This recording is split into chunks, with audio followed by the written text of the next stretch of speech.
Colours Tamil தொலைக்காட்சியில் கடந்த 2018ஆம் ஆண்டு ஒளிபரப்பாக தொடங்கிய தொடர் திருமணம். சித்து மற்றும் ஸ்ரேயா ஜோடியாக நடித்த இந்த தொடர் 500 எபிசோடுகளுக்கு ஒளிபரப்பாகி இருந்தது. கடைசி எபிசோட் கடந்த 2020ஆம் ஆண்டு முடிவுக்கும் வந்தது. அதுக்கப்புறம் சித்து விஜய் தொலைக்காட்சியில் ராஜா ராணி 2வது பாகத்தில் நாயகனாக நடிச்சிட்டு வந்தார். ஸ்ரேயா ஜீ தமிழில் ரஜினிங்கிற தொடரில் நாயகியாக நடிச்சிட்டு வர்றாங்க. 2 பேரும் நடித்த தொடர்களுமே முடிஞ்சிருச்சு.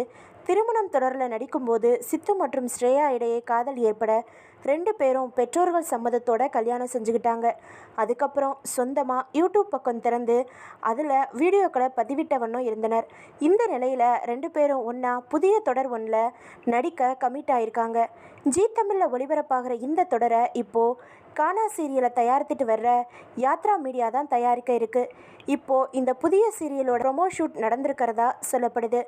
திரும்பவும் இவங்க 2 பேரையும் ஜோடியாக ஒரே சீரியலில் பார்க்க யாரெல்லாம் வெயிட் பண்ணுறீங்க அப்படிங்கிறத கமெண்ட் பாக்ஸில் கமெண்ட் பண்ணுங்கள்.